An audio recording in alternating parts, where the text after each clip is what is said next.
Tanjiro पहले से ज्यादा स्ट्रांग बनना चाहता था, लेकिन उसके सामने अब ऐसी ट्रेनिंग आने वाली थी जो उसकी पूरी लिमिट्स तोड़ देती। एपिसोड की शुरुआत बटरफ्लाई मैंशन से होती है।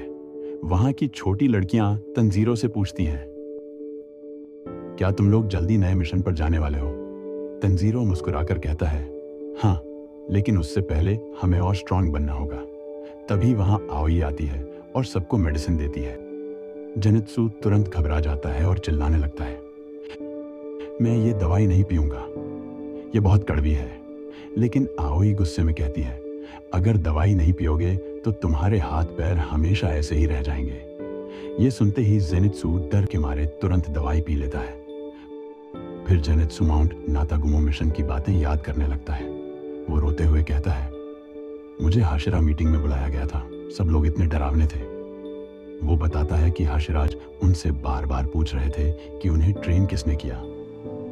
तभी अचानक शिनोबू वहां आ जाती है। जेनित्सु उसे देखते ही डर कर भाग जाता है। शिनोबू फिर तंजीरो और इनोसुके से पूछती है, अब कैसा फील हो रहा है? तंजीरो जवाब देता है, हम पहले से काफी बेटर हैं। तब शिनोबू मुस्कुराकर कहती है, तो अब रिहैबिलिटेशन ट्रेनिंग शुरू करते हैं। इसके बाद ट्रेनिंग मोन्टाज शुरू होता है। तंजीरो सोचता है, हम पिछले 2 हफ्तों से लगातार ट्रेनिंग कर रहे हैं, लेकिन मैंने पहले कभी ऐसी ट्रेनिंग नहीं देखी। सबसे पहले स्ट्रेचिंग एक्सरसाइजेस होती हैं, फिर बैलेंस ट्रेनिंग, उसके बाद रिफ्लेक्स ट्रेनिंग। उनके सामने कप्स में पानी रखा जाता है और उन्हें इतनी स्पीड से मूव करना होता है कि पानी गिरे नहीं। लेकिन इनोसुके हर चीज फोर्स से करने की कोशिश करता था। वो एक एक्सरसाइज में सीधे कूद जाता है और दूर जाकर गिर पड़ता है। तंजीरो उसे रोकते हुए कहता है, तुम्हें पहले कंट्रोल सीखना होगा। तभी जेनित्सु अचानक गुस्से में तंजीरो से बोलता है, माफी तुम्हें मांगनी चाहिए। तंजीरो कंफ्यूज हो जाता है। जेनित्सु रोते हुए कहता है, तुम पूरा दिन लड़कियों के साथ रहते हो, सुंदर लड़कियां तुम्हारी मसाज करती हैं, तुम्हारी जिंदगी तो मजे में चल रही है। ये सुनकर तंजीरो पूरी तरह शॉक हो जाता है। फिर जेनित्सु और इनोसुके आपस में लड़ने लगते हैं। उधर कानाओ चुपचाप अपनी ट्रेनिंग कर रही थी।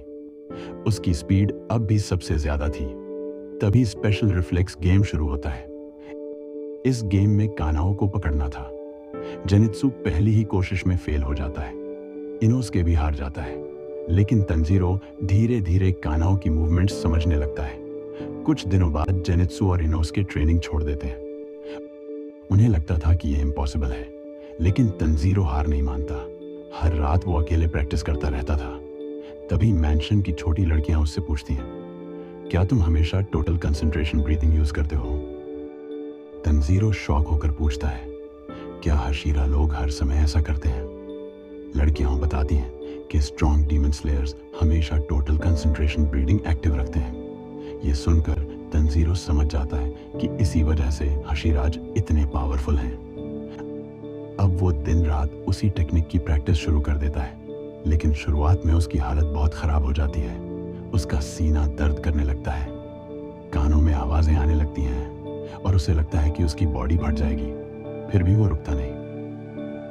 वो खुद से कहता है, अगर मुझे स्ट्रॉन्गर बनना है तो मुझे ये मास्टर करना ही होगा। धीरे धीरे उसकी ब्रीदिंग इंप्रूव होने लगती है। उधर छोटी लड़कियां उसे राइस बॉल्स लाकर देती हैं ताकि वो ट्रेनिंग कंटिन्यू रख सके। फिर वो तंजीरो को स्पेशल गॉड्स दिखाती है। ये बड़े बड़े जार्स थे जिन्हें सिर्फ सांस की ताकत से तोड़ना था। तंजीरो शॉक होकर पूछता है, क्या कोई इंसान इन्हें तोड़ सकता है? तभी लड़कियां बताती हैं कि कानाओ पहले ही इन्हें तोड़ चुकी है। ये सुनकर तंजीरो के अंदर फिर मोटिवेशन आ जाता है। अब वो पहले से भी ज्यादा मेहनत करने लगता है। रात में वो मैंशन की छत पर बैठकर लगातार टोटल कंसंट्रेशन ब्रीदिंग की प्रैक्टिस करता रहता है। तभी अचानक शिनोबू उसके पास आती है। वो तंजीरो से कहती है, तुम बहुत हार्ड वर्क कर रहे हो।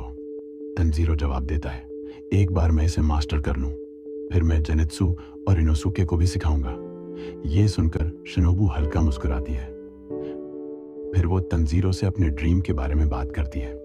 शिनोबू कहती है, मेरी बड़ी बहन चाहती थी कि डीमंस और इंसान दोस्त बन सकें।